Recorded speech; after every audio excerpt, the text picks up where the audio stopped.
Focus. Ideate. Innovate. Enable.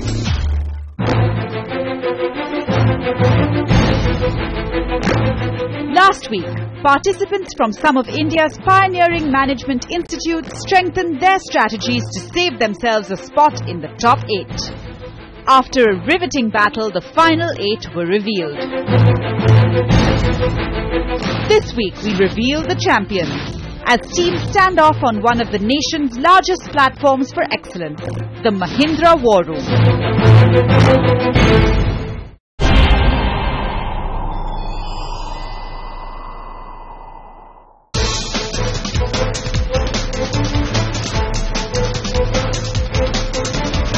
The Mahindra War Room platform is associated with excellence as it presents participants with an opportunity to solve some of Mahindra's toughest case studies.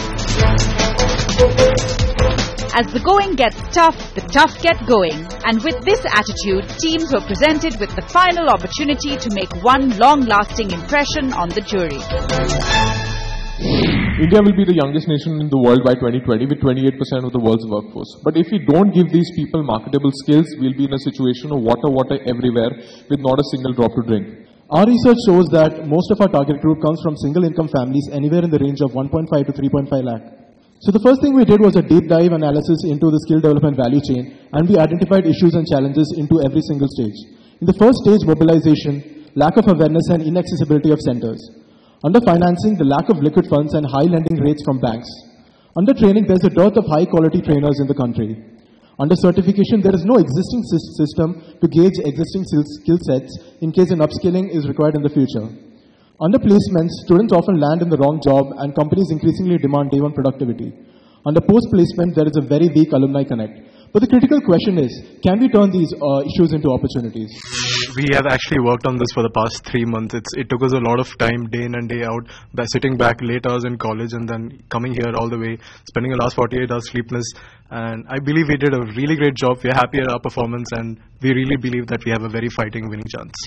So we bring to you our first idea. Now this is called Namaste Mobile. This will help us in mobilization and post-placement support.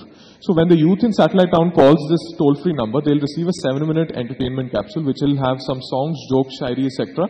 interspersed with Mahindra Namaste success stories. We had a few very, very technology-driven, very innovative ideas that the judges, I hope has won us some appreciation from the judges. For a second idea of mobilization, we'd like to introduce the concept of trainable rejects. Now, these are people who go to army or police recruitment drives, but they get rejected. But these people are of sufficient trainable quality, so they are good quality prospects for Namaste. The jury was very, very positive, confident. The type of questions we expected were very nice. We are very happy that we have been able to give very satisfying, relevant and good answers to them. What was the thought or the motivation behind selecting this particular topic by your team? So this took us a good 2 weeks to select the sector we wanted to work on. So we felt, and we were unanimous on this, that if we were to invest 3 months of our lives day in and day out, understanding a business, going out there, meeting people, it had to strike a chord somewhere deep within. It had to be much more than just pure numbers, pure business. It had to be something which we truly felt for. So I think that's where the Namaste business, because it's not philanthropy, it's creating shared value for everybody. We'll be discussing the case on entry strategy in edible oil business. Almost 50% of the edible oil is still imported, and that too when India is low on per capita consumption. Some of the key takeaways in the process were the upcoming trend is of fitness orientation. So the quality and healthy oils are in high demand. However, people are not happy with the taste of the oil. Plus, they are also deemed to be unsuitable for Indian cooking conditions. This is happening to us for the first time. So, our first time experience, we were nervous. But as we went on stage and started talking and got a few nods from the jury member, that was great. And then we just kicked off from there. Mahindra helps farmers to bring better crops. And these farmers provide input to businesses like edible oil. So entering into any business which provides prosperity and income to farmers, which ultimately bring prosperity to Mahindra in the longer run. So 4 key elements here are the farmer, rice mills, Mahindra edible unit and the middleman. How does it function? So Mahindra provides support to farmers to produce a huge high quality paddy, which is taken to the rice mills. From rice mills, husk is transferred to Mahindra oil units. Now the important role that is played by here is by the middleman. It offers three important roles. First, the traceability of the paddy produced, smooth facilitation of the entire process, and most importantly, creating no disturbance in the existing system right now. All these elements benefit from this model, so it's a win-win situation for everyone. With this model, we estimate to have be touching upon 30,000 farmers in the span of 3 years. Presenting in front of such an elite panel is always both a challenge as well as an experience. They were quite appreciative of the presentation and the ideas that we had, and the questions were quite inquisitive and challenging as well. Is it not possible instead to get the rice mill itself to press the bran and make oil for you? Would that not lead to some savings and also do a little bit of disintermediation? So we are targeting here the super premium segment, which is the blended oil, and the quality is the utmost requirement of the customer. That's why we are not keeping most of the activities beyond our control.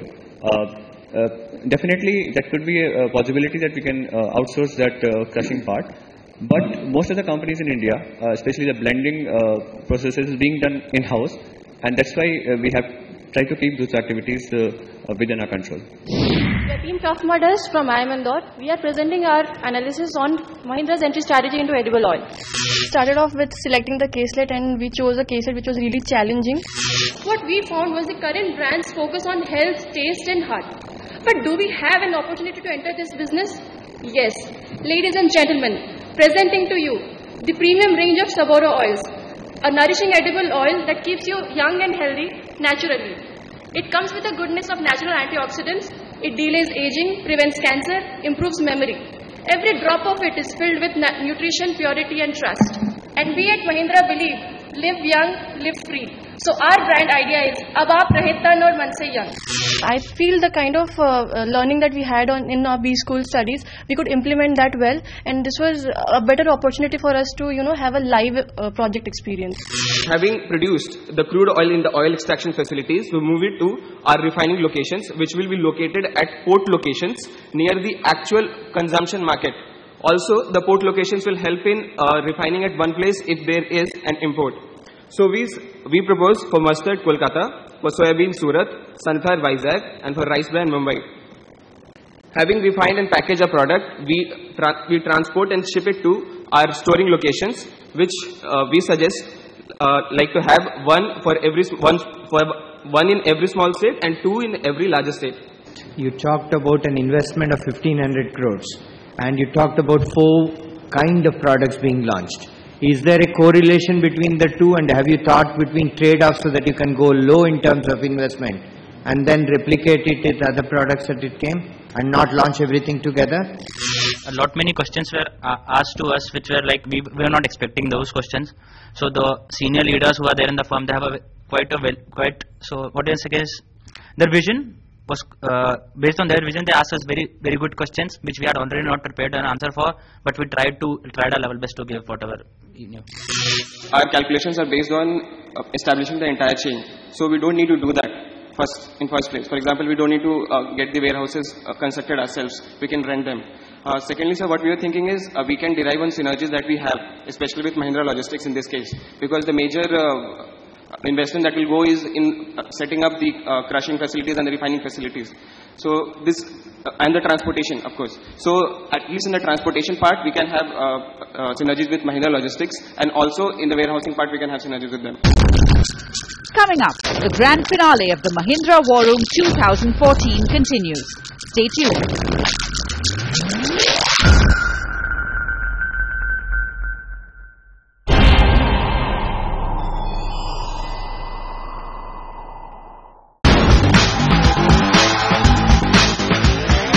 Each passing moment saw tense faces, but didn't deter the spirit of the young dreamers. The case primarily talks about the distributed solar. In distributed solar, the energy is generated and consumed at the same point. So primary objectives of the case were product and solution development, the channel development, and to come up with the financial, technological and the business innovation. After interacting with various competitors of ours, we realized there are 5 key differentiating capabilities that is needed to win in the solar industry. These are project execution capabilities, influencing pre-qualification criteria, total cost, O&M network and the sales network. But when it comes to distributed solar specifically, we have seen that the focus or the importance is high on the cost, O&M network and the sales network. So we have decided, so basically Mahindra needs to adopt the segmented approach to win in the solar market. This is the first time we are actually participating in the War Room, and to present on that stage, to go up there and present in front of the jury, in front of such big audience, I think it was an exhilarating feeling. When we decided on the products, we decided that there were 4 key levers that Mahindra should look into before venturing into a product. The first of which was value proposition, customer education, local solutions and continuous refinement. If you see, the local solution is the most important because we should always be targeting local problems in solar. Local problems in partnership with global firms. The first product that we want to get into is solar billboards. If you see the huge advertising spends made by each company, it is expected to grow at a CAGR of about 15%. The next product that we want to get into is solar ATMs. With Prime Minister's Jan Dhan Yojana, it aims to provide banking facility to every Indian by 2020, thus making solar power ATMs in banking in rural areas extremely critical. The jury member were extremely keen on questioning because they felt that there were very few things that needed detail. How important is technology innovation in this space, and how would you ensure that we stay at the cutting edge of technology here? If you see, the technological advantages are definitely should be a key lever. Now what we're seeing is, say in 2010 when Jawaharlal Nehru Renewable Energy Mission was launched, the cost of the panels was something around, which costed 1 unit, costed around 24 rupees. The government asked for bids and many people actually bid but did not implement the plans. Over a period of time, China and US has grown their manufacturing capability so much that the cost of the panels has decreased, say 4 times that existed at 2010. We were up against the best teams from India, named the best B school, and they were there. So we gave it our best shot, and we are pretty confident of doing it. I don't think there's any other competition that gives you such a feeling. We are Team Garvit from TAPI Management Institute, Manipal, and we are presenting our case on aftermarket business. So aftermarket business has 3 parts basically: service, sales and spares. We have tried to come up with a strategy to devise a hybrid platform which basically integrates the online opportunities with the brick and mortar stores so as to attain a sustainable competitive advantage. It was a phenomenal experience. It's very difficult to get a chance to present in front of senior people who are here, and it gets difficult to compete with the best minds in India. We believe that Indian consumers is still ignorant of the benefits of maintaining their cars, which is the resale value of the car, and therefore we propose that first of all we need to take initiatives so as to develop awareness about such things. The same platforms can be used to tell about the product portfolio of the company. The next comes the research. So when we talk about used cars, which is a high involvement product, and a lot of our segment lies online, we believe that the purchase decisions are taken online, and therefore we need to be present right there with correct and adequate information so as we help them take correct decisions and expose ourselves to them. The question and answers round was very interactive, and the questions which they raised were actually thought-provoking. So we had a lot of hard time to give the answers. So it required a lot of mental stuff to be done on the backside. I'm just starting with the spare parts. What you're saying is that you're going to buy from probably the OEMs or tier 1 vendors or this across many models, across many brands, and try to market to at en masse. How do you plan to manage it? What are the kind of supply chain thought process you had on that? What we analyzed and what we found from our analysis, there are about 80% of the cars which come regularly for the service. So what we need to do is, we'll have to create that these are the models we'll be servicing, It's not that all cars will be servicing. It will be selected models will be servicing, and we'll try to create a supply chain which will, like we have a central warehouse, and there will be a distribution warehouse. Along that radius of 150 to 200 kilometers, we'll be delivering the spare parts to those places. It was a very good interactive session with the business magnates, which we generally come across over the net only. So meeting them in person was a very good opportunity for us and an experience to live in.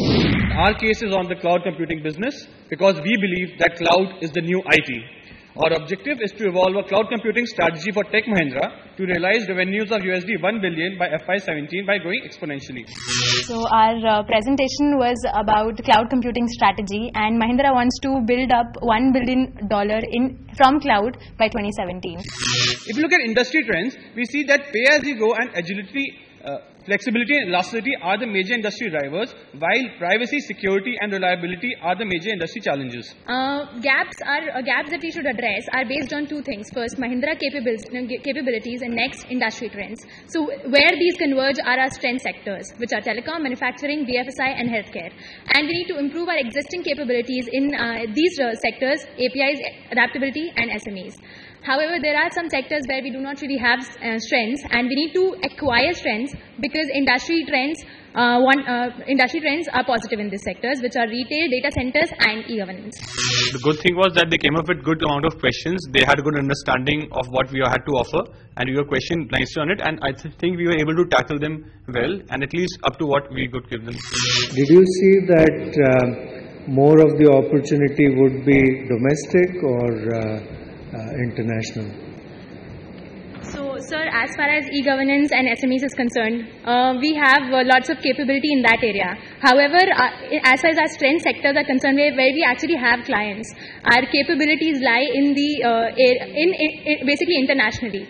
So, if you look at our revenues, it is a very good mixture of international and national. So, by 2017, we cannot expect Indian cloud market to go beyond $2.5 billion. So, basically, where we're getting revenues from is probably 50 to 60% international, 40% national.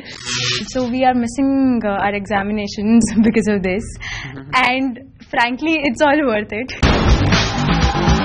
The events of the evening continued to progress as teams put their best foot forward and embraced each question with utmost zeal.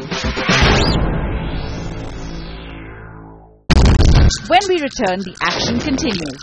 Also, which team will be crowned the champions of the Mahindra War Room 2014? Stay tuned.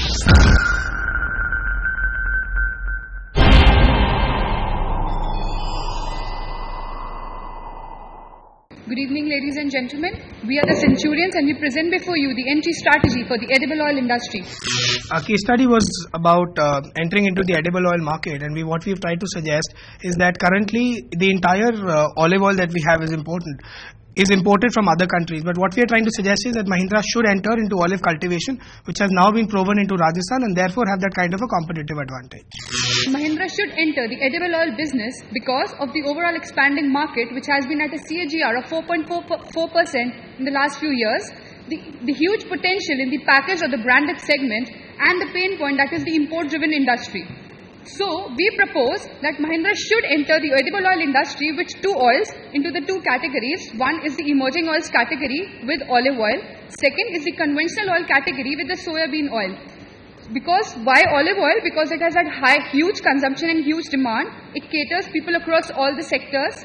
Then it has it has multiple uses and health benefits. Why soybean oil? Because it can be produced domestically. It has had huge consumption and it is an expanding market. It was fantastic.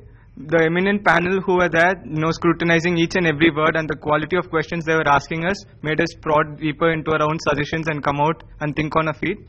If you were to rethink, would you still stay with the olive oil and soybean oil strategy as you have presented, or would you think of one of the other two? The questions they asked were actually very sensible, related to the business, so I think it was good, fair enough.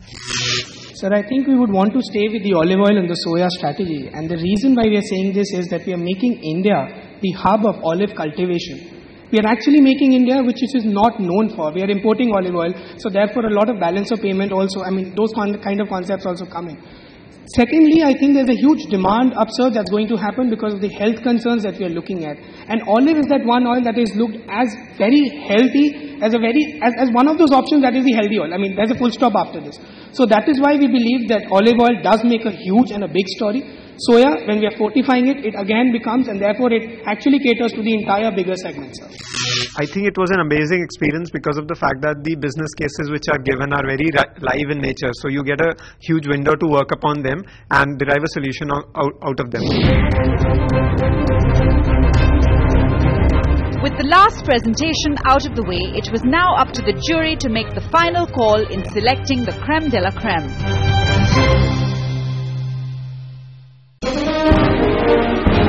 The Mahindra War Room stands for excellence.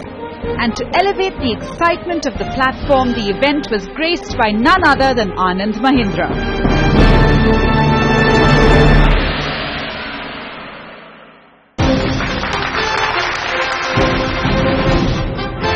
The jury chose to award a joint runner-up, and the two teams are XLRI and IMT Ghaziabad.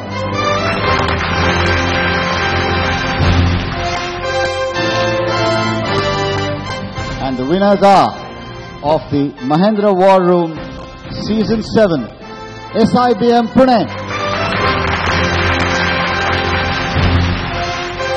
The Centurions from SIBM Pune take home the title Champion of the Mahindra War Room 2014.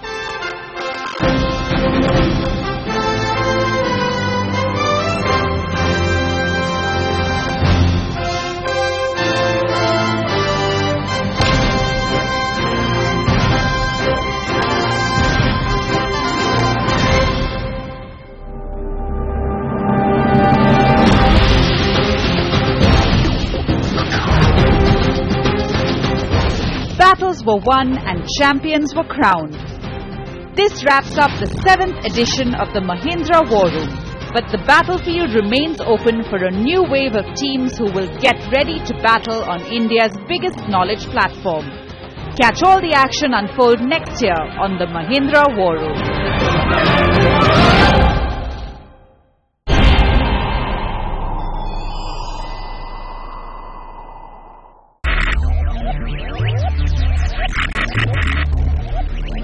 Focus, ideate, innovate, enable.